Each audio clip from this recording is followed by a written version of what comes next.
आपने अपने banking career की शुरुआत कैसे की? कुछ ना कुछ जो लिंक है मेरे फैमिली बैकग्राउंड से ही रहा है। ये क्या स्ट्रैटेजी रही है जीआईबी को क्लियर करने के लिए भी और सीआईबी को भी क्लियर करने के लिए? मैम थोड़ा सा इसमें डिफरेंस रहा जीआईबी और सीआईबी की स्ट्रेटजी में। आप लोगों के लिए ये टीचिंग एक्सपीरियंस कैसा रहता है? I think there is always a famous saying कि आउटपुट ऑलवेज और outcome always supersedes the efforts. तो रिजल्ट देख के एक्चुअली वो जो मेहनत होती है 6 महीने की वो ऐसा लगता है कि हाँ सफल हो गई अभी। एएफएम या फिर PPP?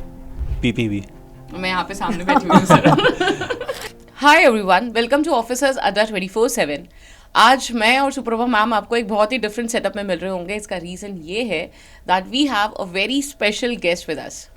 The name of our guest is Siddharth sir, जो कि आ रहे हैं फिलहाल कानपुर से आप सब लोगों के लिए एक इम्पॉर्टेंट मैं बोल सकती हूँ एक इम्पॉर्टेंट सेशन लेकर। वाई? बिकॉज सर ने फिलहाल जेआईबी सीआईबी दोनों क्लियर करा है। जेआईबी क्लियर करा हमारे सर ने 2024 में एंड सीआईबी सर ने क्लियर करा 2025 में, और अपना यही एक्सपीरियंस और स्ट्रैटेजी सर शेयर करने वाले हैं आपके साथ। तो अब हम मिलेंगे सिद्धार्थ सर से, who is at present working in Union bank and is at the designation of Senior Manager, Technical Officer, आरू कानपुर।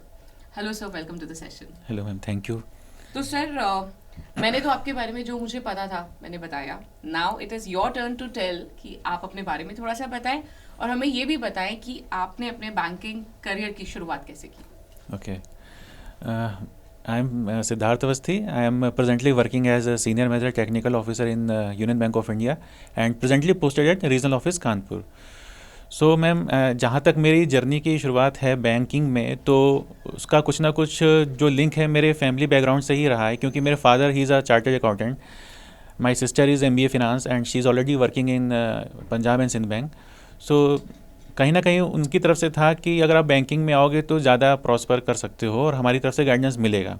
वो चीज़ तो थी, लेकिन व्हेन आई थॉट कि बैंकिंग में मैं अपनी स्किल्स को कैसे यूज़ करूँगा, तो उसके लिए ये था कि आफ्टर कंप्लीटिंग माय एजुकेशन मैंने बीटेक किया इलेक्ट्रिकल एंड इलेक्ट्रॉनिक्स इंजीनियरिंग में। Thereafter I appeared for specialist officers examination for IBPS and after qualifying it I got selected in Union Bank of India. तो वहाँ से मेरी journey start हुई। Then Union Bank of India gave me opportunity to work in various places across various regional offices in Uttar Pradesh, like Varanasi regional office, Gorakhpur regional office, Jaunpur regional office, and presently regional office Kanpur. तो ma'am जहाँ तक मेरी banking में जो induction है वो यही है कि फैमिली की तरफ से भी मिला, और जब मैंने अपना जो एजुकेशनल क्वालिफिकेशन है, जब मैंने स्पेशलिस्ट ऑफिसर में ज्वाइन किया, तो स्पेशलिस्ट में आने की वजह से मेरा वहाँ पर भी यूज़ हो रहा है।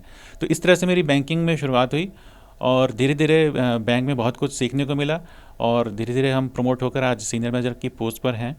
हाँ, कुछ चीज़ें रहीं जिसकी वजह से मैं थोड़ा डिले हुआ मुझसे CIB और GIB क्लियर करने में, but last year I got qualified GIB examination and this year मैंने CIB भी क्वालिफाई किया। और इसके लिए मैं अड्डा टीम को बहुत थैंक्स करना चाहूँगा, क्योंकि हम तो ऑफिस से जब आते थे 8 बजे रात को, तो हमारे लिए पॉसिबल नहीं होता था, और बुक्स हमने परचेज़ कर रखी थी, लेकिन इतनी मोटी मोटी बुक्स खोलना फिर उसका उसको पढ़ना वो बहुत हेक्टिक लगता था। लेकिन जब अड्डा का हमने ऑनलाइन सब्सक्रिप्शन लिया, अब हम लेट कर भी वीडियो सुन सकते हैं, बैठे हुए भी तो भी सुन सकते हैं, या प्ले कर दिया, कुछ काम कर रहे हैं तो भी सुन रहे हैं, और वो चीज़ बहुत हेल्प करती है। तो जो चीज़ें जो बुक को देखकर हमें भारीपन लगता था, वो वीडियोस जब हम सुनते थे या देखते थे तो हमें बहुत चीज़ें आसान लगी, और फिर धीरे से कॉन्फिडेंस भी बिल्डअप होना शुरू हुआ कि हम इसको कर सकते हैं। क्योंकि जहाँ तक एजुकेशनल बैकग्राउंड का है, मुझे लगता है कि बहुत सारे बैंकर्स ऐसे हैं जिनका बैकग्राउंड कॉमर्स या फाइनेंशियल सेक्टर से नहीं रहता, तो उनके लिए बहुत मतलब ये पहाड़ जैसा लगता है। GIB तो फिर भी ऐसा लगता है कि अचीव कर सकते हैं, CIB तो ऐसा लगता है कि नेक्स्ट टू इम्पॉसिबल है। लेकिन अड्डा टीम को मैं बहुत थैंक्स करना चाहूँगा कि जिनकी वजह से चीज़ें आसान हो गई और बहुत ईजिली हमने ये दोनों एग्जामिनेशंस क्रैक कर लिए। और अगर मुझे थोड़ा डिले हुआ है तो वो मेरी ही कुछ प्लानिंग में कमी रही थी, जिसकी वजह से थोड़ा सा रहा, but last but not least success मिली हमें। Definitely, and that is I think that's the most important thing कि JIB CIB क्लियर होना अपने आप में ही आजकल एक अचीवमेंट की बात है, with the level of complexity and pattern of questions जो हर बार चेंज होते रहते हैं। I think well done sir, thank you. काफ़ी जल्दी आपने एग्जाम्स को क्लियर करा, and we even understand family भी होती है, रिस्पॉन्सिबिलिटी है, वर्क रिस्पॉन्सिबिलिटी है, जॉब रिस्पॉन्सिबिलिटी है, एंड उसके ऊपर से एक एडिशनल पढ़ने की रिस्पॉन्सिबिलिटी है। It's really tough to carry 3 roles together. So definitely well done. Thank And you. congratulations for clearing. Thank you. Congratulation. And तो आपने फर्स्ट अटेम्प्ट में जीआईबी क्लियर आपका हो गया है ना सर? Yes, ma'am. ओके, और सीआईबी आपका मतलब आपकी ये क्या स्ट्रैटेजी रही है जीआईबी को क्लियर करने के लिए भी और सीआईबी को भी क्लियर करने में? मैम थोड़ा सा इसमें डिफरेंस रहा जीआईबी और सीआईबी की स्ट्रेटजीज में। जीआईबी के लिए तो हमने नॉर्मली क्या किया कि जो भी हमारा जो भी हमने सब्सक्रिप्शन लिया था उसके लिए हम जो भी ऑनलाइन क्लासेस थी क्लासेस को फॉलो करते थे। और अगर मैं अपनी बात करूं तो मैंने कभी भी लाइव क्लासेस तो नहीं अटेंड करी, मैं उसको रिकॉर्डेड ही देखता था, एक दिन बाद में देखता था। जो एक दिन पहले की रिकॉर्डेड होती थी वो मैं एक दिन बाद देखता था। तो उन सारी क्लासेस को मैंने फॉलो किया, कोई नोट्स मैंने प्रिपेयर नहीं किए, बस जो भी क्लासेस थी उनको ध्यान से सुना। और अगर कोई चीज़ समझ में नहीं आई तो उस वीडियो को मैंने दोबारा प्ले करा और दोबारा उसको सुनने की कोशिश करी। उसके बाद जब बीच बीच में आपकी जो यूट्यूब सीरीज़ थी उससे भी हमें काफ़ी हेल्प मिली, क्योंकि यूट्यूब सीरीज़ में आप जो कॉम्प्लेक्स टॉपिक्स थे उसके आपने क्वेश्चंस करवाए और कुछ मैराथन वीडियोस भी थे तो उसको भी बीच में रिवीजन करते रहते थे। और लास्ट में जब एग्ज़ाम डे होता है तो एग्ज़ाम डे के एक हफ्ते पहले से आप एक सीरीज़ लेकर आते हो हर सब्जेक्ट के लिए, तो उसमें आपका जो मिक्स रहता है, अगर न्यूमेरिकल्स के साथ आपका थ्योरेटिकल वाला भी सारा मिक्स रहता है, और लास्ट डे आपकी जो मिनी मैराथन और महा मैराथन आती है उसको फॉलो किया तो ईजिली जीआईबी तो बहुत ईजिली उससे हो जाता है। सीआईबी के लिए मैं कहूँगा कि सीआईबी में थोड़ा सा इनपुट हमें एडिशनल डालना पड़ता है, खासकर जो बीएफएम एग्जामिनेशन है, क्योंकि सीआईबी में मुझे 2 अटैम्प्ट लगे थे। मेरे फर्स्ट अटैम्प्ट में 4 पेपर क्लियर हुए थे, लेकिन बीएफएम रह गया था। और बीएफएम इतना ज़्यादा अनसर्टेन पेपर है कि हम उसको प्रिडिक्ट भी नहीं कर सकते हैं, और कोई कितना भी मतलब उसमें इनपुट दे, अगर आप हर चीज़ को लेकर नहीं चलेंगे तो आपका पेपर क्वालिफाई होना बहुत मुश्किल है। तो सीआईबी में मेरा यही था कि मैंने स्ट्रेटजी ये फॉलो करी कि सीआईबी में मेरा कोई भी टॉपिक ऐसा ना हो कि जिसके बारे में मैं जानता नहीं हूँ। A to Z चारों मॉड्यूल में मुझे सारे टॉपिक्स पता होने चाहिए। हो सकता है थोड़ा मैं किसी टॉपिक में कंफर्टेबल उतना ना रहूं, लेकिन अगर मुझे थोड़ा भी पता है तो 4 क्वेश्चंस हैं, 4 ऑप्शंस हैं, 4 में मैं कुछ एलिमिनेट कर सकता हूं और काफ़ी क्लोज पहुंच सकता हूं करेक्ट आंसर के। तो ये स्ट्रेटजी मैंने फॉलो करी है। So you are prepared for the 100%. Yes ma'am, Right? 100% syllabus and all the modules and all the topics you have covered. Yes ma'am. Well done. Yes. So Siddharth ji, आपने GIB की preparation के लिए कितने दिन पढ़ाई की, कितने डेज जो हैं वो रिक्वायर्ड थे, और सीआईबी की प्रिपरेशन के लिए कितने डेज रिक्वायर्ड होते हैं? Ma'am as far as preparation for GIB is concern, मुझे लगता है कि जीआईबी के लिए वैसे तो मिनिमम 3 मंथ्स की प्रिपरेशन रिक्वायर्ड होती है, लेकिन अगर आप लास्ट 2 मंथ्स में भी अगर आप इनरोल करते हैं और सारी क्लासेस को फॉलो करते हैं तो जीआईबी आपका एक अटेम्प्ट में ही क्लियर हो जाएगा। But for CIB certainly 90 days hard work, continuous hard work is required for clearing the CIB examination. So at least जितना जल्दी प्रिपरेशन करें उतना मुझे लगता है ज़्यादा बेटर है दोनों ही एग्जाम के। यस। ओके, सो एक क्वेश्चन मेरा है आपसे। आपने तो Siddharth sir definitely exam clear कर ही लिया है, बट बहुत सारे बैंकर्स हैं जो कि सोचते हैं, they are struggling with the thought of it, because उन्हें पता है कि एग्जाम का level has increased, right? So आप उनको क्या एक एडवाइस देना चाहेंगे, कैसे उनके जर्नी को ईजियर बनाने की कोई सलाह देना चाहेंगे जो कि सोच रहे हैं जेआईबी सीआईबी को क्लियर करने के लिए? This can also include all those bankers जिन्होंने मे बी जेआईबी बहुत पहले क्लियर कर लिया था, but the thought of CIB exam वो थोड़ा सा डर लेकर आ जाता है। एंड आई एम श्योर कि जब आप किसी चीज़ के लिए प्रिपेयर करते हो, there the word impossible does not exist, right? और ऐसे बहुत सारे बैंकर्स ने प्रूव करा हुआ है। We have met so many bankers may be at the age of 58, 59 जिन्होंने एग्जाम्स को क्लियर करा है। तो definitely there is a ray of hope and everyone can qualify this exam. So I would want कि आप एक piece of advice दें अपने फेलो बैंकर्स को, so that they feel motivated and they push themselves to clear the exam. मैं जितने भी fellow bankers हैं उनको यही कहना चाहूँगा कि सबसे पहले तो हमें एक कॉन्फिडेंस लाना होगा कि हम इस एग्ज़ाम को क्लियर कर सकते हैं। क्योंकि मुझे भी पहले ऐसा लगता था, क्योंकि मेरा बैकग्राउंड इंजीनियरिंग बैकग्राउंड रहा था, और मैं जब फाइनेंस में आया तो मुझे क्रेडिट डेबिट भी मेरे लिए एक नया टॉपिक था कि क्रेडिट क्या होता है, डेबिट क्या होता है।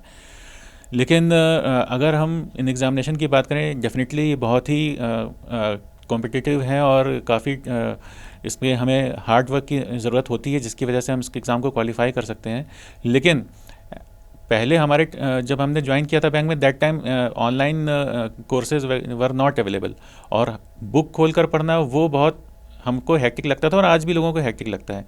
लेकिन अगर हम ऑनलाइन सब्सक्रिप्शन जब लेते हैं और जब हमें अड्डा की टीम या अड्डा की फैकल्टीज़ के थ्रू जब हमें ग्राउंड लेवल पर ज़ीरो लेवल से ही चीज़ों को लेकर जब वो पढ़ाते हैं तो चीज़ें आसान हो जाती हैं। और मुझे ये एक्सपेक्टेशन खुद नहीं थी कि जब मतलब अड्डा के मैंने क्लासेस ज्वाइन करी तो JIB में भी मैम आपने जब BFM मैंने पढ़ाना शुरू किया था तो उसके पहले मैम 5 क्लासेस तो फाउंडेशन क्लासेस देती थी कि भाई किसी को अगर कुछ भी नहीं पता है तो भी वो पहले जानना शुरू करे। तो जब अगर इतनी अच्छी और इतने बेसिक लेवल से अगर हमें प्रिपरेशन अगर अवेलेबल है तो डेफिनेटली कोई भी मतलब मुश्किल नहीं होती है एग्ज़ाम को क्लियर करने में।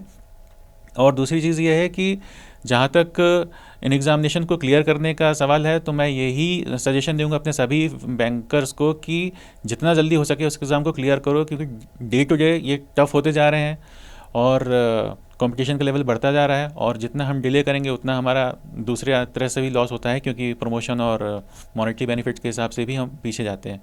तो जितना अर्ली हम करेंगे उतना ही अच्छा है। अगर मेरे डेट ऑफ ज्वाइनिंग पर ही एक कोर्स अवेलेबल होता और मुझे पता होता कि हाँ इस तरह का भी कोर्स अवेलेबल है तो मैं शायद पहले ही इसे क्लियर कर चुका होता। तो इट इज़ नॉट डिफ़िकल्ट। हम ऑनलाइन सब्सक्रिप्शन लेकर अगर रेगुलरली क्लासेस को फॉलो करते हैं तो बहुत इजीली हम इस कोर्स को क्वालिफाई कर सकते हैं और सक्सेस मिलेगी, ज़रूर मिलेगी।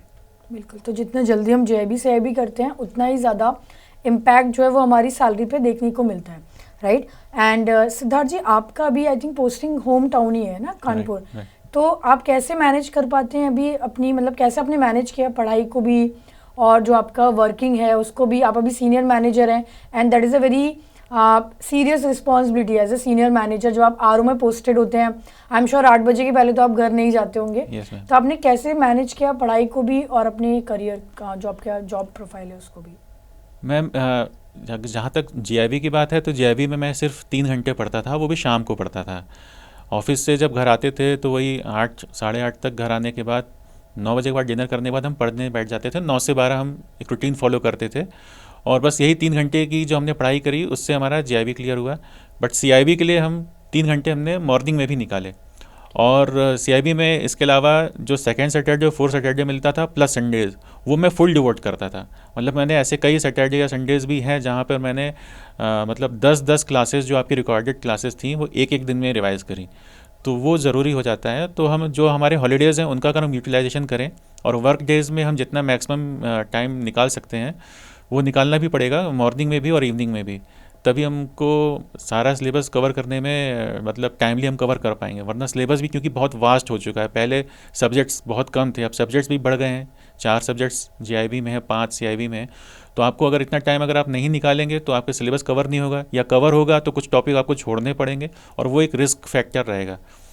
तो समय भी आपको मतलब morning, evening and holidays, that is the only Mantra for completing the syllabus and qualifying the examinations. तो फैमिली में कभी किसी ने कंप्लेन नहीं करा? कंप्लेन करी मैम, करी अभी CIB में मैं, क्योंकि जब मेरा एक पेपर CIB मैंने लास्ट टाइम दिया था तो मेरे 4 पेपर क्लियर हो गए, BFM रह गया था। और मुझे इतना ज़्यादा उसको गुस्सा भरा हुआ था कि मैंने कहा इस बार मैं BFM में 80 नंबर लाऊंगा, 90 नंबर लाऊंगा। और मैं दिन रात पढ़ रहा था। तो मेरी वाइफ भी कह रही थी कि तुम्हारे लिए क्या है, फैमिली नहीं है, बच्चे नहीं है, क्या कर रहे हो? तो मैंने कहा कि नहीं ये एग्ज़ाम हो जाने दो। और इस बार जब BFM का एग्ज़ाम देने गए तो BFM पूरा सरप्राइज़ लेकर आया। कभी भी उसमें 50% से ज़्यादा, इस बार 60% न्यूमेरिकल भरे पड़े थे। और अगर मैंने इतनी हार्ड वर्क नहीं की होती तो शायद कुछ भी हो सकता था। तो फाइनली मैंने BFM क्लियर किया 64 मार्क्स के साथ। तो इनपुट देना पड़ता है। तो आपके कितना स्कोर था, मतलब बाकी 5 सब्जेक्ट में भी, चारों में? मैम ABM में मेरा था 65, BFM में इस बार आया 64, फिर ABFM में 60 था, BRBL में 57 था और लास्ट पेपर जो था हमारा रिटेल वाला उसमें नहीं HR था, HR में 64 आए थे। हाँ। तो आपके घर में भी लड़ाई झगड़ा हुआ है इस एग्जाम्स को लेकर? हाँ मैम, इसके लिए बोला गया, लेकिन पेरेंट्स मेरे बहुत सपोर्टिव हैं बचपन से लेकर आज तक। उन्होंने पढ़ाई को लेकर, हमारे यहाँ बहुत ज़्यादा एटमॉस्फेयर रहा है पढ़ाई के लिए। तो मम्मी पापा का तो ये था, पढ़ो, कोई दिक्कत नहीं है। हाँ, CA फादर अगर हैं। हाँ, और स्ट्रिक्ट भी बहुत थे हमारे फादर, अभी भी। अच्छा, अभी भी स्ट्रिक्ट? अभी भी स्ट्रिक्ट हैं मैम। चलिए, दैट इज़ नाइस। मुझे लगता है पेरेंट्स, फादर सबके स्ट्रिक्ट होते हैं, मेरे भी फादर बहुत स्ट्रिक्ट है। चलिए आगे बढ़ते हैं। एक और क्वेश्चन है। सो ये क्वेश्चन थोड़ा सा प्रैक्टिकल है, not related to more to exams, but क्या JIB CIB के कुछ ऐसे मतलब बिकॉज आप 9 सब्जेक्ट्स पढ़ते हो ऑल टुगेदर, इसमें से कोई ऐसा नॉलेज जो कैरी फॉरवर्ड होता हो या कोई स्किल सेट में आपके इम्प्रूवमेंट होता हो प्रैक्टिकली, आपने जो भी पढ़ा कैसे इसने आपको प्रैक्टिकली आपकी बैंकिंग करियर में हेल्प कर रहा है, कोई स्किल या कुछ नॉलेज? डेफिनेटली मैम, जो IIBF ने कोर्स करिकुलम बनाया है वो इस तरह से डिज़ाइन किया हुआ है कि एक बैंकर को जो भी स्किल सेट या नॉलेज रिक्वायर्ड होती है अपनी बैंकिंग ड्यूटीज़ को डिस्चार्ज करने के लिए, वो सारी चीज़ें हमें JIB और CIB करने से हमें पता चल जाती हैं। और इस तरह के कॉम्पिटिटिव एरा में जहाँ पर हमें इस वक्त प्राइवेट बैंक से अच्छा खासा कंपटीशन मिल रहा है, हमें नया बिजनेस गार्नर करना है या हमें कस्टमर्स को डील करना है, कस्टमर को रिटेन करने के लिए जब तक हमारे पास स्किल सेट नहीं होगा हम कस्टमर को रिटेन नहीं कर पाएंगे, उनको सेटिस्फाई नहीं कर पाएंगे। तो जितना भी सिलेबस हमें JIB और CIB में हम कवर करते हैं वो डेफिनेटली हमारे स्किल सेट को एक अलग लेवल पर ही ले जाता है और एक कॉन्फिडेंस लेवल अलग रहता है, जिसकी वजह से हमें ऐसा लगता है कि हम अब किसी भी रोल में, चाहे बैंक हमें क्रेडिट एरिया में डाल दे, ऑपरेशंस में डाल दे, रिकवरी में डाल दे, मॉनिटरिंग में डाल दे, HR में, कहीं पर भी किसी भी रोल में हमें फिट करना चाहे बैंक, तो हम उस ड्यूटी को डिस्चार्ज कर सकते हैं। अदरवाइज़ क्या होता है, अगर हम क्रेडिट में काम कर रहे हैं तो हमें ये डर रहता है मन में कि कहीं हमें ऑपरेशंस में डाल दिया तो हम वहाँ क्या करेंगे, या ऑपरेशन वाले को ये लगता है क्रेडिट में डाल दिया तो क्या करेंगे। लेकिन जब हम JIB CIB को प्रॉपर वे में अच्छी तरह से कवर करते हैं तो फिर हमें वो डर भी मन से निकल जाता है और हमारे काम में वो इफ़ेक्ट उसका भी दिखता है, हमारा काम भी बेटर हो जाता है, एफिशिएंसी बेटर होती है और हम कॉन्फिडेंटली अपना काम कर पाते हैं। तो इसका बहुत इम्पैक्ट आता है हमारे काम में। तो सर काफ़ी आपकी जर्नी इंटरेस्टिंग रही मैम है। एक क्वेश्चन मैं भी पूछना चाहता हूँ, आप लोग JIB और CIB की फैकल्टीज़ हैं, तो आप लोगों के लिए ये टीचिंग एक्सपीरियंस कैसा रहता है कि आप लोग कैसे आप अपना मैनेज करते हैं टाइम को और कैसे आपका एक्सपीरियंस रहता है, कुछ इसके बारे में? अच्छा, तो सर भी अपना पॉडकास्ट शुरू कर रहे हैं। That's really nice. I think this is really different. पहली बार किसी ने हमसे भी क्वेश्चन करा है, सो आई थिंक हम एक एक करके आंसर कर देते हैं। So definitely the most challenging time is during the exam, that week of exam. And वो आप लोगों के लिए जितना टफ रहता है उतना टफ नहीं है हमारे लिए, बिकॉज हम लोग तो एक एक सब्जेक्ट पढ़ाते हैं और फिर एक वीक का गैप मिल जाता है। बट आप लोग कंटिन्यूसली 4 या 5 सब्जेक्ट की प्रिपरेशन करते रहते हैं। बट हाँ, ये है कि आई थिंक जब मैं अपना पर्सनली अगर बोलूँ तो जब मैं देखती हूँ कि बैंकर्स जो हैं वो 4 पेपर के लिए वो पूरा मंथ एक डिवोट कर रहे होंगे, वे they will be getting up not only with me but Praveen sir के टाइम पर भी या फिर अमनजोत मैम के टाइम पर भी, RBWM के टाइम पर भी सेम रहता होगा। तो फिर मुझे लगता है कि यार प्रियांशु तुम्हारा तो थोड़ा कम ही है हार्डवर्क, हमारे बैंकर्स का बहुत ज़्यादा है। सो आई थिंक वो एक रहता है जिससे मैं अपने आप को बोलती रहती हूँ। और सेकेंड, जब रिजल्ट्स आते हैं और वो जो रिजल्ट्स आते हैं जो पॉजिटिव रिजल्ट्स हैं या नेगेटिव रिजल्ट्स हैं, तो नेगेटिव रिजल्ट्स तो हमें और इंस्पायर करते हैं to put more efforts so that वो नेक्स्ट टाइम ना रहें। और जो पॉजिटिव हैं, that is basically the award we get for all the hard work that we put for 6 months or 5 months or 4 months. So definitely it is वो थोड़ा tough time भी होता है but it is even the best time. Yes, तो result देख के actually वो जो मेहनत होती है 6 महीने की, वो ऐसा लगता है कि हाँ सफल हो गई अभी। और इतने अच्छे स्कोर्स जो हैं वो भी देखने को मिलते हैं कि हाँ हमारे जो एस्पायरेंट हैं, बैंकर हैं, उन्होंने इतना इजीली आराम से CIB को क्लियर किया और वो अपने करियर में आगे प्रोग्रेस करेंगे, सैलरी उनको मिलेगी, इंक्रीमेंट मिलेगा, 2 इंक्रीमेंट, 1 इंक्रीमेंट। तो डेफिनेटली ये सब देख के बहुत अच्छा लगता है और नेक्स्ट अटेम्प्ट के लिए हम उतना ही ज़्यादा और मोटिवेटेड फील करते हैं पढ़ाने के लिए। I think there is always a famous saying कि output always or outcome always supersedes the efforts. So जब भी कोई रिजल्ट आता है, जैसे फॉर एग्जाम्पल जब आपका CIB क्लियर हुआ होगा, वो पीछे कितने एफर्ट्स हुए होंगे ना, वो उस मोमेंट में सारे वैनिश हो जाते हैं, all the hard work, everything. So that is the same thing for us. जिस दिन रिजल्ट आता है याद नहीं रहता कि कितना या कब आए थे या कब पढ़ाया था, कब किसी इवेंट में नहीं गए थे या जो भी मिस आउट्स रहे हैं, बट याद रह जाता है वो रिजल्ट्स एंड अमेजिंग रिजल्ट्स जो इस बार भी हम उन लोगों ने काफ़ी दिए हैं इस सीजन। बिल्कुल। और सर मैं एक चीज़ आपसे और पूछना चाहूँगी, आप अभी स्पेशलिस्ट ऑफिसर है, टेक्निकल ऑफिसर, तो काफ़ी सारे जो हमारे स्पेशलिस्ट ऑफिसर हैं या फिर जो बैंकर हैं, उनको हमेशा ये लगता है कि क्या कन्वर्जन लेना ज़रूरी है as a general banking officer एक स्पेशलिस्ट ऑफिसर को, या फिर आप अपनी ही स्पेशलिस्ट ऑफिसर की हायरार्की में आपको आगे बढ़ना चाहिए? I mean which one is better for the career progression? Ma'am जहाँ तक कन्वर्जन की बात है, मोस्ट ऑफ द बैंक्स में जो भी स्पेशलिस्ट ऑफिसर्स हैं उनका करियर पार्ट डिफाइंड है। ज़्यादातर मार्केटिंग ऑफिसर्स अगर हैं तो स्केल 3 तक ही रहते हैं, टेक्निकल ऑफिसर हैं स्केल 4 तक रहते हैं, लॉ ऑफिसर स्केल 5 तक रहता है। तो अगर उसके ऊपर हमें जाना है तो डेफिनेटली हमें कन्वर्जन को ऑप्ट करना ही पड़ेगा। हमें कन्वर्ट जब तक हम नहीं होंगे तब तक हम आगे नहीं बढ़ पाएंगे, क्योंकि फिर हम वहाँ पर रुक जाएंगे। और अगर आगे बढ़ना है तो उसके लिए हमें अपनी नॉलेज को, अपनी जो हमारी डोमेन है, डोमेन में कन्फाइन ना होकर हमें ओवरऑल जो भी बैंकिंग सिनेरियो में चल रहा है, जब तक हम सारी चीज़ों को अगर हम नहीं एक्वायर करेंगे नॉलेज, तब तक हमारे लिए आगे बढ़ना मुश्किल होगा। क्योंकि जब हम कन्वर्जन चाहेंगे या अगर हम आगे बढ़ने के लिए हमें एग्ज़ाम देना होगा, तो वो एग्जामिनेशन या रिटन एग्जामिनेशन जो बैंक कंडक्ट करवाता है, उस एग्जामिनेशन में डोमेन स्पेसिफिक नहीं रहते हैं। वो सारे क्वेश्चंस भी पूछते हैं जो जनरल बैंकर कर रहे हैं। तो हमें अपनी नॉलेज को बहुत वाइड रखना होगा।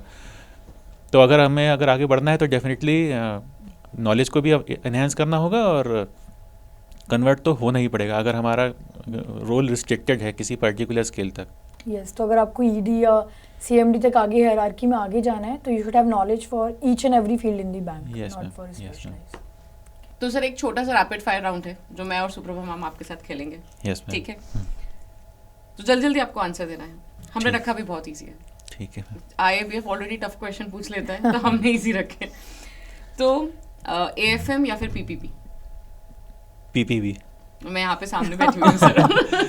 अच्छा, जेआईबी या सीआईबी? टफ क्या है दोनों में? Tough ma'am CIB. CIB very tough. इसका तो आंसर मुझे पहले ही पता चल गया। चेंज कर दूं क्या? बीएफएम या फिर rest of the subject? Ma'am rest of the subject. चलिए फिर हम दोनों कवर्ड। अच्छा, फैमिली या फिर studies? Balance ma'am, balance should be there. नहीं, एक तो चूज एक चूज करना है तो फिर मैम स्टडीज चूज करनी पड़ेंगी। सर सोच लीजिए, अभी घर जाना है आपको। सोच लिया। ओके, आईएफएस और आरबीडब्ल्यूएम? आरबीडब्ल्यूएम। अच्छा, एक और चॉइस मैं देती हूँ अभी, आरबीडब्ल्यूएम या पीपीबी? आरबीडब्ल्यूएम। ओके।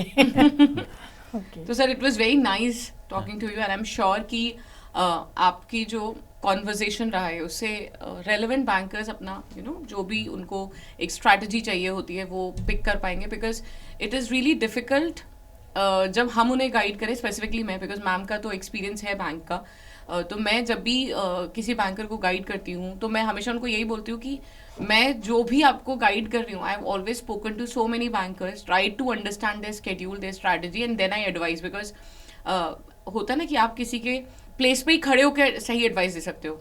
जैसे मैं बोल सकती हूँ कि आप दिन में पढ़ लो, थोड़ा तो टाइम निकाल ही सकते होंगे, बट डेफिनेटली आप समझते हैं कि नहीं होता होगा वो time possible. So it was a really enlightening session and I am sure कि हमारे बैंकर्स जो देख रहे हैं उनको ये ज़रूर पसंद आएगा। And I would always also request the bankers कि आप इसको प्लीज़ शेयर करिए अपनी कम्युनिटी में और बैंकर्स के साथ, एंड हमसे कनेक्ट करिए। बिकॉज जैसे सिद्धार्थ सर ने अपनी सक्सेस स्टोरी हमारे साथ शेयर करी, you can also be the one. And ये स्पेशली उसके लिए है कि दिस रीचेस आप जो बैंकिंग कम्युनिटी है, मुझे लगता है वो हमेशा से ना बहुत नीश है, बहुत कम लोग हैं उसके अंदर। So let's stand together, let's help each other to grow and to develop, right? Yes ma'am. So thank you for joining us, sir. Okay, thank you ma'am. Thank you. Thank you ma'am.